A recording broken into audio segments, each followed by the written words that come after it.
Welcome back to the preview show. I'm Casey Campbell with Great Lakes Post, and of course, welcome on.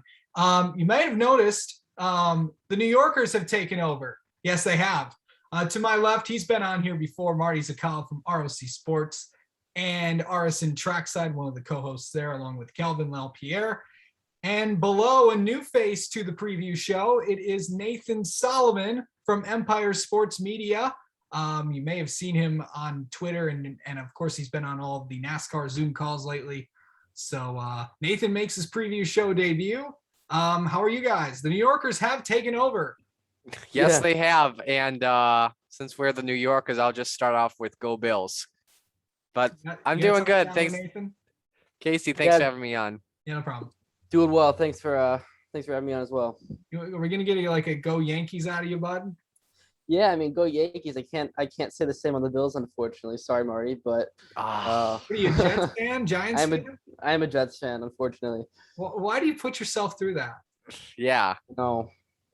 Well, then again, Mitchell Brewer is a Falcons fan, so at least it's a big weekend for the Yankees. So it is a big weekend. Huge weekend. Yeah. Don't ask me. I don't pay. If you think I'm a Detroit fan, no. I'm done with all our teams. So anyway, we got a fun show for you today. We got Bristol. Of course, the Minnesotans are, who knows where they are. I think Marty kidnapped them again. So actually Mitchell's going to be at Las Vegas this weekend, and Jonathan will be on sometime. I don't know when. We're going to talk about some other stuff. But we got Bristol. We're coming off one of the best weekends of the season, and pretty much, I think, the best Bristol race, ever. I know the mid-2000s had some good ones, but we haven't had one this good in quite a while. And you're not the best rated race on Jeff Gluck's good race poll for nothing. And by the way, it got its own press release. But I want to get your thoughts from you. I'll start with you, Marty. Your thoughts on this weekend. I know Calvin was down there, but it was a pretty good weekend. Yeah, I don't think we've had a weekend all in one where the racing is insane. The finishers are all crazy, many different leaders. You know, Phoenix last season for the championship weekend is very close, but Bristol, my goodness, from cautions, breeding cautions with a clutch playoff moment in the trucks to the spin and regular season title win 2.0 to flat tires in the final laps and team orders in the Cup Series, and it ended with a shoving incident. That is what the Bristol night race is all about. When Bristol was announced as a playoff cutoff race in 2020, I said, oh boy, you are about to get chills and goosebumps from this weekend. And we didn't get it in 2020, but 2021, oh boy, did it live up to its hype. I mean, it's Bristol, baby. Come on. Nathan? Yeah, all around a fantastic weekend of racing. I mean, ARCA kicked things off Thursday. They put on a great show. Truck Series, the Truck Series has remained very competitive, very entertaining all season. Then, of course, Friday, the Xfinity Series. And in my opinion, the best series right now that NASCAR has right now. I mean, there's so many different personalities, so much drama, and that obviously showed again. That green-white checkered was phenomenal. And then Saturday did not disappoint either. So all around great weekend. The PJ1 worked really well. I like how they put it, really just for those left side tires to really just roll the bottom there. And for all the races, you could really see both having a top groove and a bottom groove. So it was great racing. Yeah, for sure. It's a good weekend at Bristol. And then you said the Xfinity Series had pretty much the best rate, and then they voted the Xfinity Series the top race. We'll get to the modifieds in a moment at the end of the show, Marty, because we got some stuff to talk about there as well. So yeah, it was a really, really good weekend, and we'll have to see how it carries in the momentum to Las Vegas. But a couple more things. We talked about Chase and Kevin Harvick. I want to get your thoughts on that. Did 2002, 2003 Kevin Harvick come back or something? Because I haven't seen Kevin Harvick that mad before.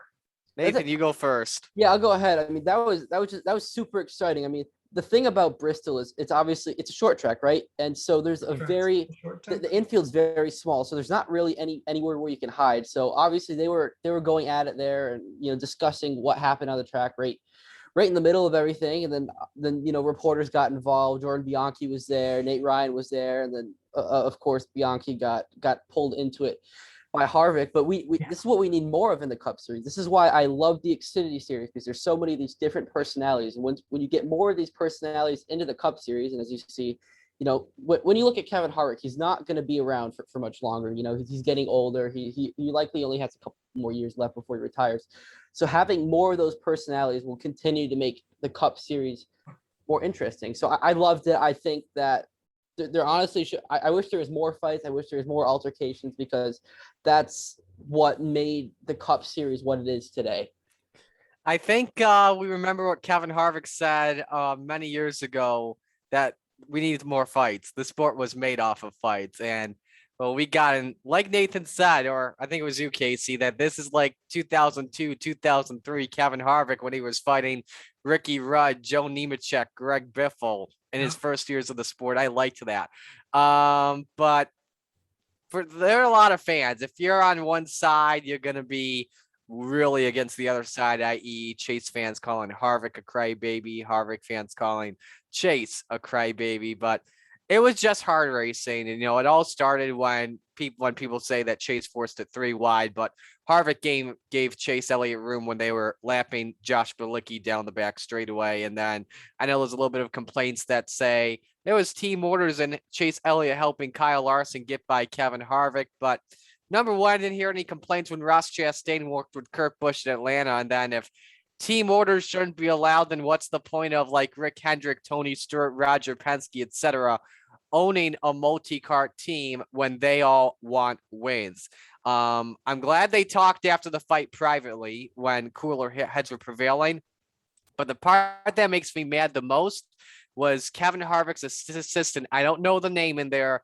Trying to back I don't know the name though, but he's trying to back Harvick up, not just right when they're talking. And then in the private conversation where Bianchi, Ryan, all the media were around, and saying that it was Chase's fault playing defense. Let the drivers handle themselves, not the driver and crew or driver/assistant. Marty, the person you're referring to is Josh Jones. That's Kevin Harvick's longtime business manager. So he shouldn't be a part of it. Let the drivers handle it. Well, I think another interesting note about that, I didn't realize it until I was listening to Door Bumper Clear, so Brett Griffin, TJ Majors, those guys.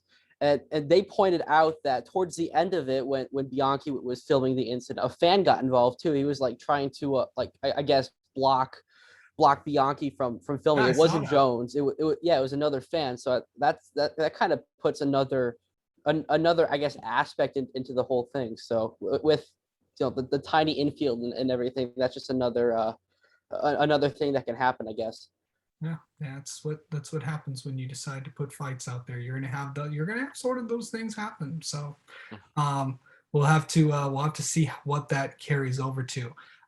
There were some updates to the round of 16 is now the round of 12. I'm gonna run down these really quick. The 4 Hendrick cars, the 4 Gibbs cars, the 3 Penske cars, and Kevin Harvick. They're all in the round of 12. Eric Almirola, Kurt Busch, Michael McDowell, and Tyler Reddick are out of the round of 16. They're the 4 drivers going home. The Truck Series also had some eliminations as well. Todd Gilliland and Austin Hill. They were both eliminated from the round of 10. Of course, the round of 8 begins for all 3 for the trucks at Vegas on Friday. The 12 drivers in the Xfinity playoffs, they begin this weekend as well. Of course, you got Noah Gragson and Justin Allgaier. All 3 Colleague cars, Jeb Burton, Justin Haley, and AJ Allmendinger. You got Austin Cindric and Riley Herbst. You got Jeremy Clements, Myatt Snyder, and then you got those 3 Gibbs cars, Harrison Burton, Brandon Jones, and Daniel Hemrick. Those are the round of 12. Yeah. And by the way, I should mention this too. Round of 8 for the trucks, Matt Crafton, Ben Rhodes, Carson Hocevar, Zane Smith, Sheldon Creed, Chandler Smith, John Hunter Nemechek, and Stuart Friesen. Did I get them all? Yeah, I believe so. Yeah, I did good. On that. I should get something for that, but whatever. But we're going to Vegas, baby, Vegas this weekend. Of course, Las Vegas Motor Speedway. What are we going to expect? We got some pretty good racing for the trucks, Xfinity and Cup. What are we going to expect this weekend? Don't predict the winner yet. We'll do picks in a minute. but give me one thing that's going to happen. It could be trucks, could be Xfinity, Cup, ARCA. We can even do the modified tour if we want. Well, for the Cup Series, I'll start there. This is the first race of the playoffs with the 550 packages. As we've seen at Las Vegas in these past few years, this is probably the best track of the 550s that provides exciting racing. You know, we saw in the spring a lot of crazy 3-wide action on a long run. I think maybe even 4-wide, change for the lead a lot from time to time, drivers getting the slingshot. And again, I believe it's a wide open track or you're letting off the throttle barely, then going back onto it. And again, I'm still preferred 750 guy, but this is a race I'm always into because of how good the racing is at Las Vegas with the 550 package. You just pretty much never know what's going to happen at Las Vegas. You know, we saw it in last year's playoff race when we had a yellow under a green flag pit cycle. And what happens? Kurt Busch cycles through as the race leader and wins the race. So, I think we could see a crazy moment like that. You know, the Vegas playoff race has been known for crazy playoff moments too. So I think we could see that once again. I don't think it's going to be through a pit cycle though, but I think there's going to be something very interesting with a couple of playoff drivers possibly getting involved in a wreck in the final laps. Yeah. What are we going to expect, Nathan? Yeah, I'm going to agree with Marty there on that last part. I think that there's, you know, in all three series, you're going to see some crashes because when, you know, just, you know, the sense that I've been getting from talking to all these drivers is that they're, to them, the most important race is Las Vegas because, you know, in the Xfinity Cup Series, you look at the schedule here. Next two races after Las Vegas, Talladega, Roval. Those are races that teams kind of consider to be more wild card races, right? So Las Vegas, that's where you get, you know, your 750, your pure skill. So I think that drivers are focused on this race more. They're going to be racing harder because they know that if they don't have a good finish at Las Vegas, there's going to be more of a luck factor playing into, you know, whether they advance to the next round. So going to be a lot of hard racing. Truck Series, Xfinity Series, they always, you know, it doesn't matter what the circumstances are. There's always going to be very hard racing, very fun racing. But Cup Series, you know, drivers, they are focused on Las Vegas. So we'll see. Definitely, for sure. Got a chance to talk to William Byron this weekend a couple days ago. It was fun to see that, fun to see him go in there, and of course he's going to be a contender as well. So checked out that interview as well. I got a chance to talk to him. A couple news and notes, just one from this week. Stephen Parsons going full-time Xfinity racing next year for BJ McLeod. That was announced a couple days ago. Also today, did you see the new Ford F-150 for the trucks? Oh my. That is amazing. That was awesome. Of course, that new composite body that all the series were running. I haven't seen Chevys or Toyotas yet. They're going to update the bodies and stuff. But I just the Ford F-150 that looks pretty good. Ford just released a video actually just a moments ago that Haley Deegan was actually testing at Flat Rock Speedway out in Michigan. So it was a pretty good. I'm excited to see what the Ford F-150 has for the trucks in 2022. You got all these cars and stuff. That's what we're known for here in the state of Michigan. So yeah, definitely, for sure. All right, you know what it's time for. It's time for the picks. By the way, Jonathan Fiel and Mitchell Brewer both won last week, and I did not. So that brings actually good luck to you guys. But before we get to that, we have the modified tour. They're going to be settling their championship this weekend at Stafford Speedway. How about that? Yeah. You got to pick for that? This is still looking Justin Bonsier's championship to lose after the Oswego issues couple of weeks ago. However, though, this is a track that Patrick Emerling won at earlier in the year, and somewhere that Bonsier I don't even think has won it either. Or I don't even know if he's placed the top three because mostly the races I follow are the ones in New York and the ones where they're at Cup Series tracks. But I'm gonna go with Doug Coby on this one. It's his home track, so I can't go against Doug Coby when he's at Stafford. Of course, Doug Coby won the SRX race at Stafford. So yeah, why not? Let's take him. I agree. Right. I'll take Coby at Stafford as well.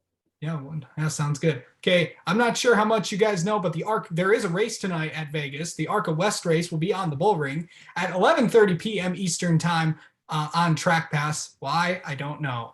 8:30 p.m. Pacific time out in there. 24 cars in the field. I'm just going to take Jesse Love. I mean, obviously, if you've watched Mitchell, Jonathan, and we always pick the ARCA West. By the way, Mitchell Brewer took Jesse Love as well, so just texted me his picks. So we'll have to see on that. Give me All Taylor right. Gray. What you got, Dave? What you got, Nathan? I'm not gonna lie, I've not looked at the entry list. Okay. All right. Sounds good.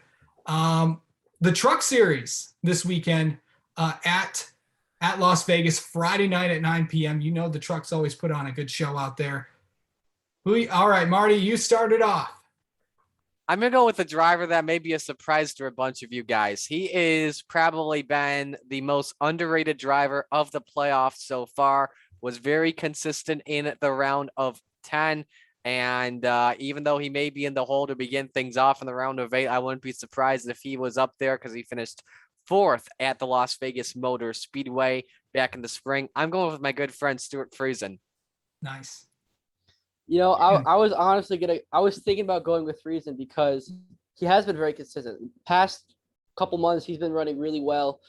I'm going to go with Matt Crafton then. I'm going to go with Matt Crafton, finally break through, get a victory. Yeah. Okay, so I'm going to take Sheldon Creed on this one. I think that that two team has been just really consistent outside of last week, but that 2 is running up front. He knows how to get it done in the playoffs. I think Sheldon Creed gets it done. By the way, Mitchell Brewer took John Hunter Nemechek, so it's definitely going to be a fun show there. All right, Xfinity Racing kicks off the playoffs. The round of 12 begins this weekend in the Alsco 300 at Las Vegas on Saturday. I'll go first this time. So kind of going into that, I feel like, momentum is a big thing in this series, and I feel like you have to have it. And right now, AJ Allmendinger does. So I'm going to take AJ Allmendinger and the 16 team. The men and women of Colleague are going to get another trophy.